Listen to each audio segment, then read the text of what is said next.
blustery King's Cross station this afternoon. The Grand Hotel in the background there, the amazing double-arched station canopy. It's absolutely bloody horrid.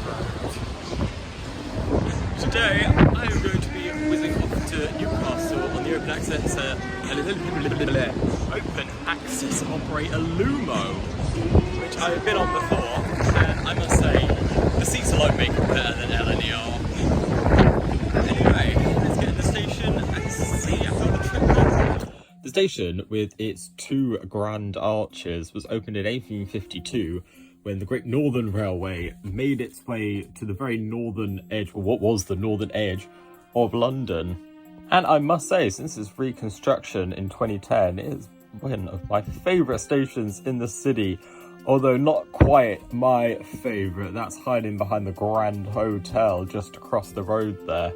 And despite usually having an aversion to modernist architecture, the new roof is definitely my favourite aspect of the station, and I think it's one of the few exceptions where modern architecture perfectly complements its historic Victorian companion.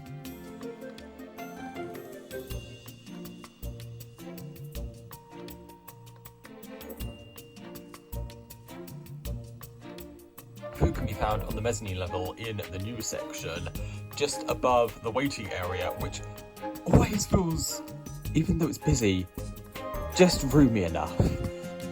5 TOCs use the station, of which 3 are open access, leading to quite a strange variation of destinations across the east side of Britain. And there's our train, second along, 1448 to Edinburgh, in between the trains to King's Lynn and Bradford. And here it is on platform 3.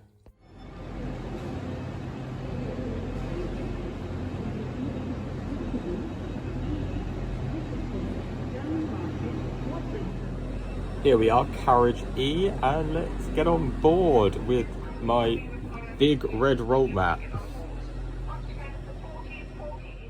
My seat today is seat 8 in carriage E, and is one of the new seats made, I guess, in response to the crappy reviews of the ironing boards. However, I had no overhead luggage space here, and since the rest of the carriage's space was rammed, I had to have all this garb around my person.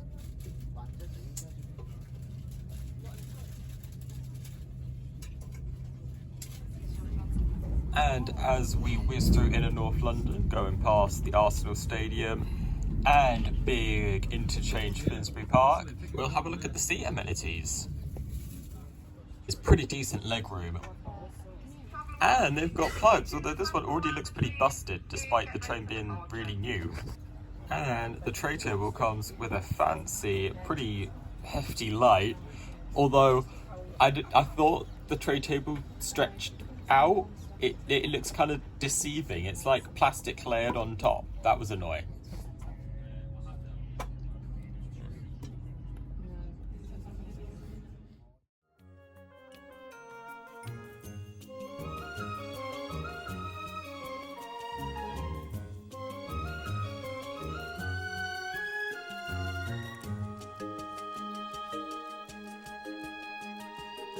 And at Stevenage, we whizzed past LNER's legacy fleet, the 225s, in the lovely maroon livery.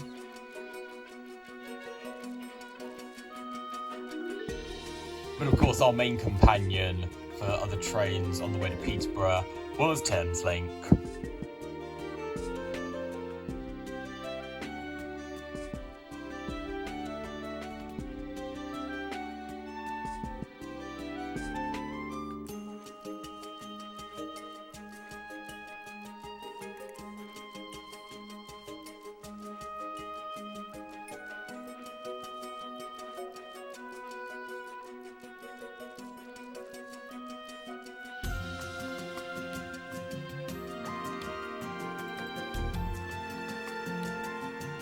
And now we cross the ultimate pinch point on the East Coast, the Newark Flat Junction.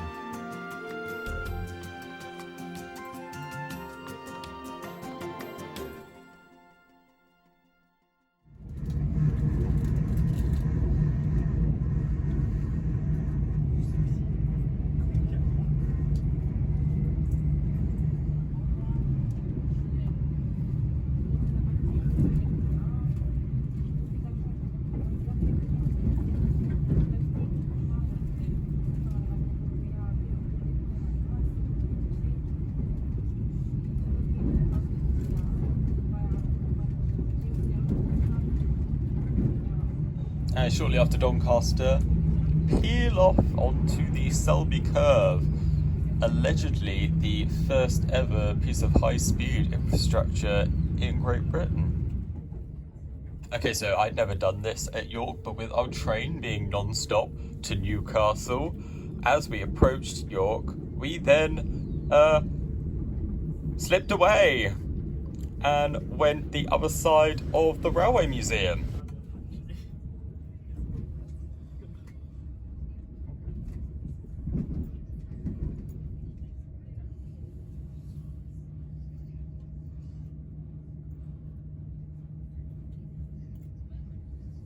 I'd seen this on maps, but I had no idea this part of York existed. I didn't realise there was a dilapidated, icky part of York. But eventually we rejoined the main line.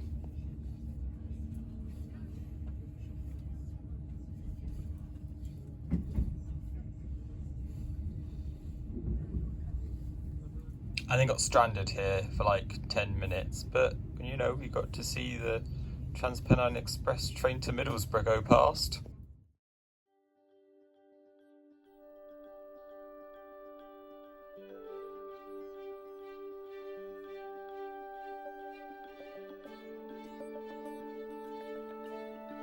As you approach Darlington, you can see in the far corner they're expanding the station.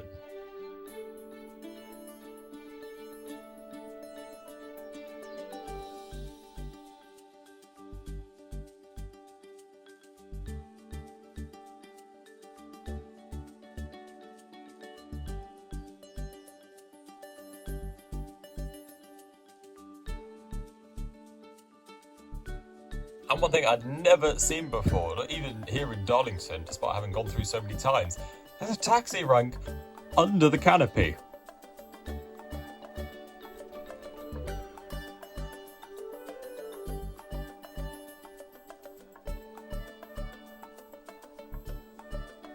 Another thing I'd never noticed, the Angel of the North, it's visible from the train track.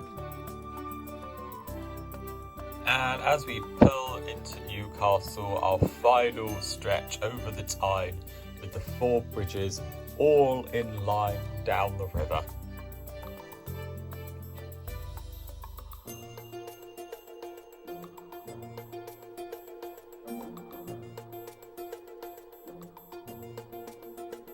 Unfortunately, we didn't see a metro train though.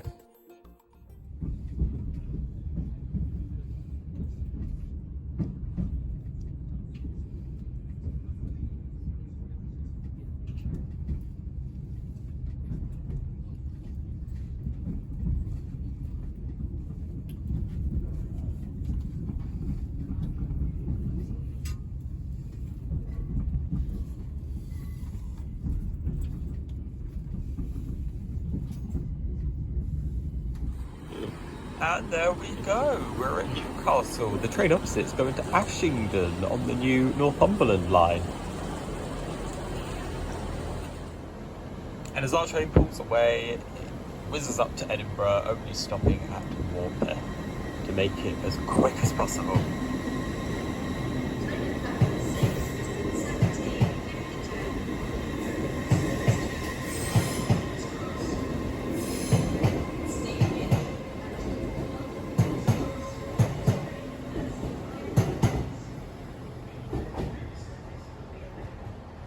It goes off. The 12 platforms spread across these, I think, 4 really grand arches.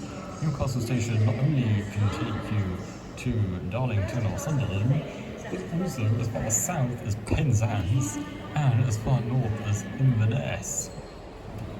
You can also change onto the metro and go to the beach. One of only 2 in England, the other being where I live. So, I made it to Newcastle. My thoughts on Lumo: the concept is brilliant. It being an alternative to cheap flights and lowering the amount of flights across Britain, brilliant. The execution, well, today it was pretty crap. The train was absolutely rammed. There was only 5 cars, which I think is their usual size. Not enough. They need to buy more new trains and have 10 cars on each service. It's going to be that popular. And it's going to be popular. That's another thing they got right, the price. I think it was about £30, and I bought this ticket yesterday morning. That was fantastic. And they had a little trolley, that was good, but nowhere near enough seats, and everyone was playing musical chairs. I got in 10 minutes before, and it was already packed. My seat was still free, but everyone was swapping around thinking, oh, will I have like space? No. The train was packed.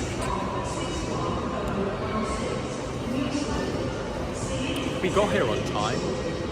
I think time savings could be made by the bits when we went really slow. Some bits it made sense, like around York. Other bits I don't really know why. Anyway, I am Jack. Those are my thoughts on my journey on Britain's youngest open access operator, and I'll see you in the next one.